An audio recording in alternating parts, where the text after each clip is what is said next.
Welcome to the Table of Redemption podcast. I am your host, Rasheen Jamison Richardson. You are joining me for At the Table with the Masters. This is a leadership redemption moment with our special guest, Gunnar Branson, CEO of AFIRE and the author of Chasing Lights. Gunnar, thank you so much for joining me at the Table of Redemption podcast. This podcast is based on the leadership redemption framework that I created during my time at Harvard. So I'm a 2025 Harvard alumni. But one of the things I did there was frame up how a person is resilient and how they can come into the cycle of transformation and keeping their resilience at the forefront. Can you give us your definition, your personal definition of how you define resilience? Well, resilience is an interesting term and a difficult one to define in a lot of ways. And part of where I find difficulty is that there's a tendency for people to ascribe resilience to a single event that people get back from. So the idea that you're knocked down and you get back up again. And that's true. That's part of resilience. If something goes wrong, being able to go forward. But I think resilience goes a little bit deeper than that it's more of a mindset, more of an idea that the being knocked down is as valuable as the getting back up. And that's difficult to do. It's difficult to understand even the idea of, well, wait a minute, something happens to me that I don't enjoy, that hurts me, that causes me harm perhaps. How is that a positive? How is that something that leads to resilience? It's difficult. But I think it's very real, and one of the things that I like pointing to is the Japanese art of kintsugi, which is this idea that, and this has been around for hundreds of years, someone breaks a pot. What do you do? Or a vase.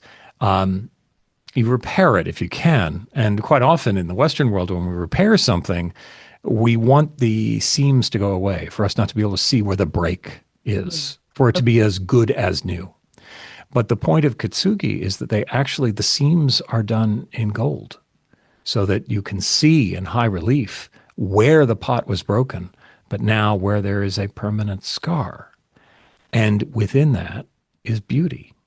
So the idea being that the harm, the difficulty, the things that don't go the way we planned, the things that hurt us, in of themselves are valuable, are things to be cherished, to be worn lightly. Yes, I have scars, but that's part of what makes my life the way it is right now. That's part of what brings me wisdom and intelligence and ability to do things. So a lot of what I've talked about in Chasing Lights is that scar tissue and how it develops and how it becomes something quite valuable in terms of understanding the world around you.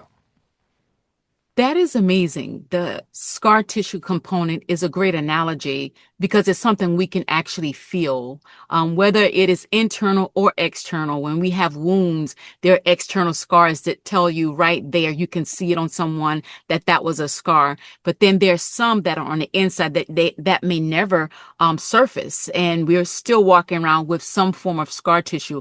Would you say the same thing about what is considered human flourishing or human-centered flourishing? Well, I think the flourishing comes from those scars, from the struggle, from the attempt to continue moving on.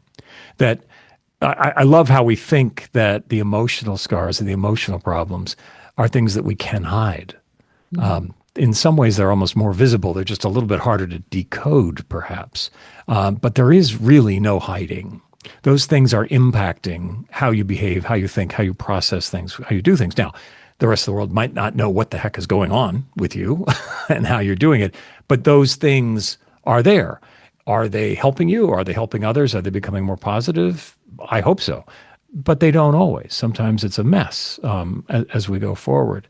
So I do think that part of what allows us to flourish is the struggle, because it makes us stronger. There's an interesting story I was told right around the time of the falling of the Berlin Wall. Now, you remember that was a very exciting time in the late 80s, early 90s, when suddenly it seemed that the many countries, and it wasn't just at the Berlin Wall, but there were many countries at that point that had been really under kind of a more Soviet rule, if you will. And they were allowed to be free. And suddenly you had a flourishing of media, of press, of art, of all sorts of things, it seemed, were just let loose. But then I remember hearing one artist say, actually, it shut me down. It made it very difficult for me. I had a long adjustment period to freedom and freedom of expression. The reason being that the art that they had created before was very much art that could not say certain things, that there were very real limits that were put upon them in a Soviet environment. And so everything that they were writing, everything they were performing was, in a way, it was almost code to a certain extent, but it was also how do we express human needs and human experience without explicitly saying that we disagree with whatever the government is doing, without explicitly putting ourselves in trouble where we would end up in prison or something along those lines, but to be able to do it through this creative vein because of the limitations, because of the difficulties. And the same thing happens in life where, okay, I'm no longer able to bench press a certain amount of weight or run several miles or do the things that maybe I could do when I was 19 and fit as a fiddle and everything else. Now I have limitations. Or I didn't have the freedom to say whatever I wanted to say. Well, those limitations encourage a kind of creativity and a kind of flourishing. But it's important to understand that those limitations, and again, that scar tissue is a limitation as well. They allow you to express something so much more clearly if you let it inform how you work, inform how you connect to other people. So flourishing is a funny thing because we think of it as just being fat and happy, right? We get everything we want, everything happens. Yes. And that's great, I guess. But in a way, the flourishing happens, at least with human beings and living things, in great part as we navigate a changing world, as we allow the world to change. There's this belief that you're trying to get to a place. You're trying to get to a place where things are static. Okay, I'm done. I've learned everything I need to learn. I've learned my lessons. I found my true love. Story over. Now it's I live happily ever after. That doesn't exist. That kind of stability never exists. That throughout history, as long as we know, and throughout mythology, things are moving along, everything's fine, and then suddenly something disrupts it. Yeah. The world changes. There's a pandemic. There's a volcano. There's suddenly someone you thought was your companion for life betrays you, or whatever it might be. Those things happen. They happen without warning. Sometimes they happen for no reason or no reason that you can ascertain. But that is the nature of the world. The world is always changing. And your best laid plans, whatever they might be, no matter how smart you are or how prepared you are, or whatever you do, you are still going to have your plans messed up. The world is going to do something, and you're going to have to respond to that. It's going to change things and alter things. I've often argued, actually, that what we can conceive of and what we can plan or whatever dreams we have, they're important. We need them. That's part of how we focus ourselves. But the world is much more interesting than whatever plans we might have. I remember when I was a writer and a performer in the theater, is that you think you have the great idea, and then sometimes they are, and you write it down and you work it and you hone it.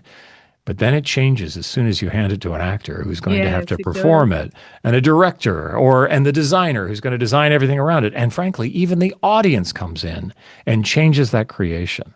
So creation, to a great extent, for me, has always been a collaboration, even when you're alone and sitting and typing and writing or doing whatever it is that you're doing, or painting if you're a painter, or composing a song.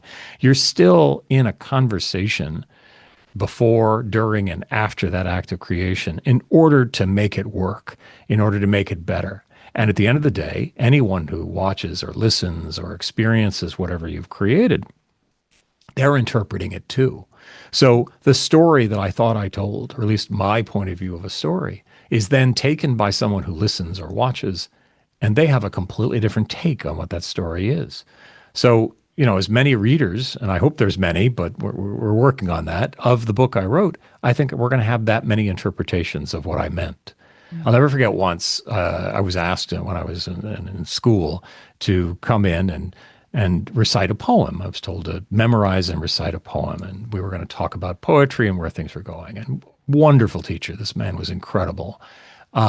after I finished my little recitation, he said, well, that was good, but I think you misinterpreted what the author meant when he said ABC, whatever it was, the poem. And I was, kind of a snarky young guy. And I basically said, that is really interesting. I never thought of that when I wrote it.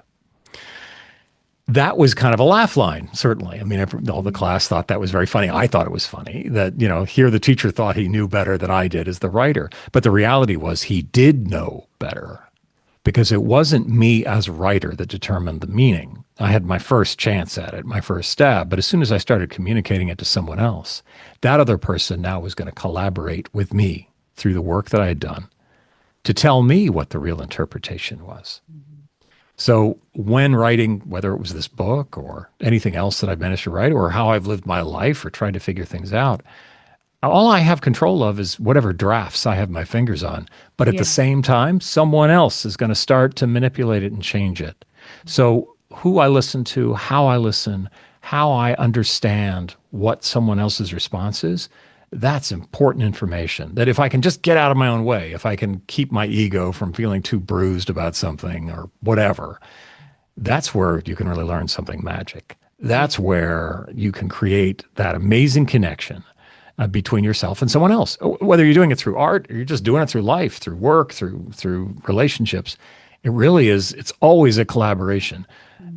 What's important for me and what I'm constantly being taught by the world is it's not about me. I'm not controlling things. That the world is controlling me. My job is to understand the world, work with it, sometimes surf whatever wave that's there in order to get to something that's kind of interesting. And from that, I think can come things that will surprise all of us. The world has a better idea than we do. The world will change your idea. And if you listen to it, make it better. This is what I love about being in community with you.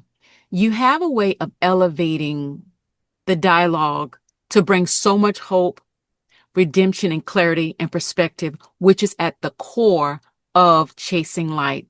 Because if someone cannot see it, they don't believe that they can be it. If someone cannot hear it as clear as they can, they won't take action.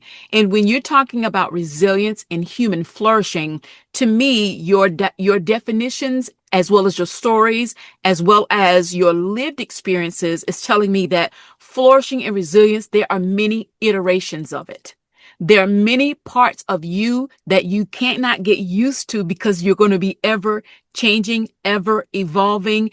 And one of the things that you said in an earlier conversation that we had is about that ego piece, right? And how many times when Obama was able to have that autonomy, so to speak, to be able to admit where those mistakes would be. Are you able to expound on that at this time? Absolutely. And, I love talking about Barack Obama because he's probably the coolest guy I've ever seen. Yes, he is. Oh my gosh. And part of what made him so powerful, I think, as a leader, and he continues to this day, function as a leader, whether he's working in media now as opposed to working in the presidency.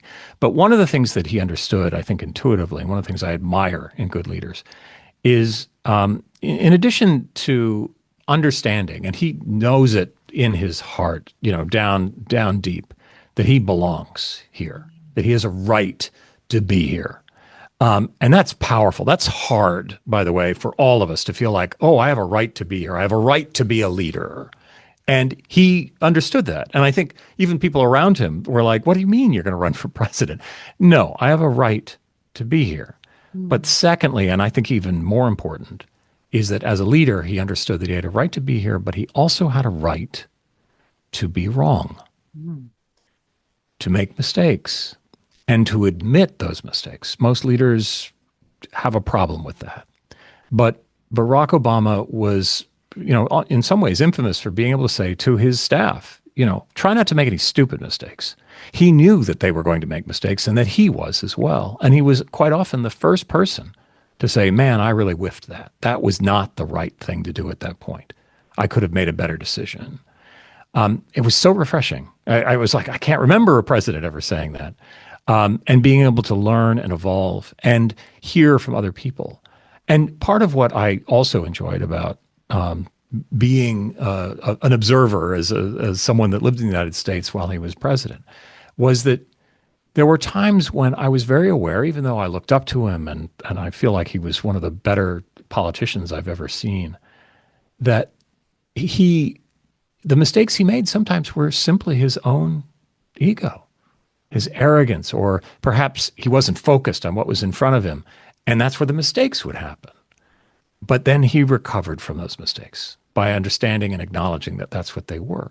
So one of the things I try to do with the people that I'm fortunate enough to be serving as a leader is to admit my mistakes as early as I can, to spot them and be able to say, hey, I made a mistake. And to make it even more comfortable for all of us to be able to look at our mistakes, to be able to make fun of my mistakes, to laugh at them, to go, what was I thinking?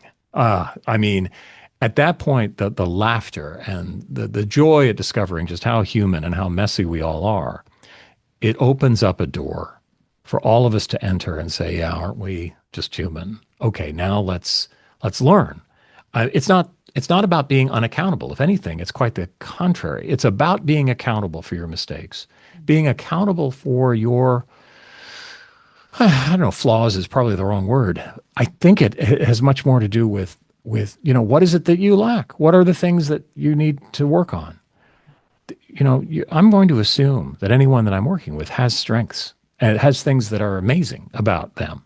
But quite often we don't always see them because we're all so focused on how do I make up for all the things I lack, as opposed to just acknowledging I lack some things. Yeah. I will probably always lack some things. And that's okay because we're all in this process.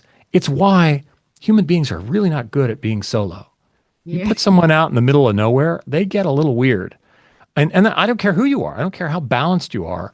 If you are isolated, and it's possible to isolate people certainly in the middle of a city, but isolation is one of those things that really makes us a little loopy. And the more we are able to connect with others and fill in each other's holes. So, I have some lack, you have some lack, but maybe we fit together and we can kind of, work it out together. And my perception is perception sitting here, your perception is there. Together, we're going to get a more 3D view or a 4D view of what is going on and why it might be going on. That our power as a species is our ability to collaborate. We're not the smartest, not individually, but collectively, we're brilliant. We do amazing things when we work together. It's one of the reasons why it's so disturbing to watch the rhetoric and the way people are feeling right now is that it's anti-collaborative.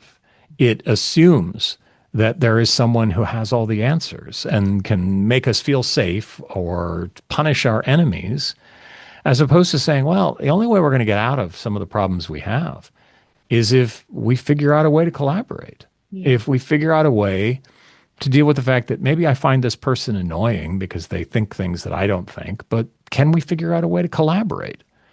There's unfortunately this idea that if you're collaborating with someone that it's necessitating compromise, and we have, a negative baggage with that word, that compromise is somehow less than excellent. I would argue that when you are collaborating, when you're with someone and you are trying to work together, that the solutions you come up with and the ways forward you come up with, it's not a zero-sum game. It ends up becoming something even better than any individual could come up with. I mean, let's put it this way. Paul McCartney, brilliant musician. To this day, a brilliant musician. John Lennon was, until he passed away, also a brilliant musician. But when the two of them worked together, they created songs that will never die, that will be humming, Let It Be, 200, 300 years from now. I strongly believe that the two of them were able to make each other better. And it wasn't fun sometimes. I mean, the two of them, it sounded like they had quite a lot of push-pull, a lot of tension between them. They also had a lot of love between them. And as a consequence, they were able to raise their game throughout.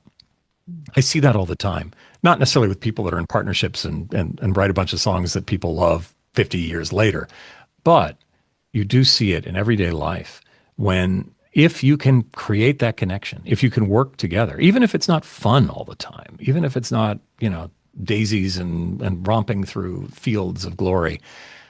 That's okay, because together we're much better. Connected, we're much better than when we're isolated. Our biggest enemy is isolation. Our biggest enemy is ego. That's where we make the mistakes. Now, we need ego. That's part of who we are. But if it gets out of balance, if it's all about I'm right and you're wrong, and that's it, it's very easy for us to create blind spots that are going to hit us upside the head. We're going to make terrible mistakes.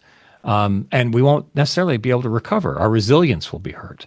Yeah. But if we're connected to each other, connected to a community of sorts, even if that community looks a little strange compared to someone else's community, that's what drives us forward. And discovering those connections, it's everything.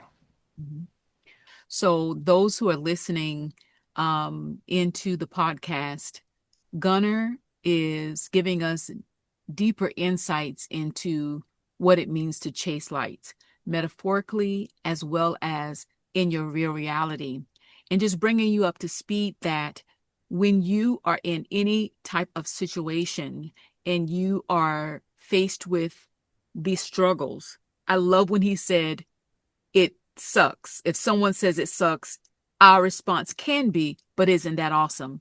And because it is the process of what it really means to chase the light, chase your soul, chase what is missing, which is the tendency. But when he talks about leaving it behind, it's so refreshing to know that that's not exactly what we're doing. We are literally still grappling, we are still growing, we're still transforming, we're still changing, and we're going someplace that is going to lead us to a greater light. If this is your venture, what you're trying to do. Now, I want to ask you, what are you leaving the table of redemption with today? Well, what a joyous conversation. I do think that redemption, I have a few images of the Buddha that I cherish. The ones that I cherish the most are when he's laughing. Oh. And when he's dancing. So you and I met dancing, trying to get out of each other's way. That's what this conversation is. And ultimately, I think what became clear, especially you telling the story of us meeting again, that redemption is laughter and dancing. Yeah. Redemption is goofiness. Yes. Redemption is taking that garbage and going, this sucks. Isn't that awesome? And what words do you have for me as I continue on my journey to bringing this podcast to the world, helping them find redemption? Keep walking. Okay. Keep chasing the light. That's right. Well, thank you so much, Gunnar, for joining us here today. So to the Table of Redemption audience, I hope that you have come to this table, that you have been well fed through your wisdom that has been shared with Gunnar and I, through anything that you can take away. And actually, I hope that you're able to take a take-home plate, a carry-out into your own healing journey, where you can find your next right move, where you can find yourself in a much better space, but it came out of that turbulence. And I want you to get the book, Chasing Light. You can find it anywhere books are sold, but the number one place is Amazon. And I personally got mine off of the Apple products. So you all go and chase your own light. No matter how large or small, you have one and it is your time. I'm signing off as Rasheen Jamison Richardson. Gunnar, thank you once more and again for being at the table with the masters. Everybody, God bless you and goodbye. The Table of Redemption podcast disclaimers. Views expressed, branding, and mutual benefit. The Table of Redemption podcast is part of the collaborative refinement phase of the Leadership Redemption Framework before it goes to market. This is a research-based initiative led by myself, Rasheen Jamison Richardson, your host. Guest participation contributes to scholarly exploration through narrative inquiry and receives platform exposure in return. Rasheen, myself, do not receive financial compensation from guest appearances or their affiliated work. This project is not formally endorsed by Harvard University, Harvard Graduate School of Education, or any institution or any sponsorships at this time. Any reference to anyone's brand, including Harvard's brand, are solely based on my academic experiences as a graduate student and now an alumni. And I do not imply institutional affiliation or approval on any of the content that I am producing. This is all my original work, designed, built, and invented by me across a 20-year experience as an educator and practitioner and researcher. All stories remain the intellectual property of the guest and are shared with mutual respect, transparency, and the shared goal of building bridges of hope and redemption in times of crisis.